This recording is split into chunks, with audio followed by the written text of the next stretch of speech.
எல்லாம் வாழ்த்துத்தான் கேட்கட்டும், வாழ்வே வளமே பார்க்கட்டும்.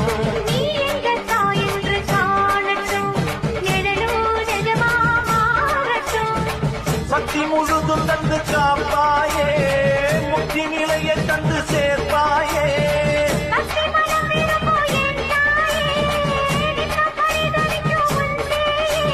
சாட்சி சொல்லும் தாயே துணை, நீ எல்லாம் பூவாக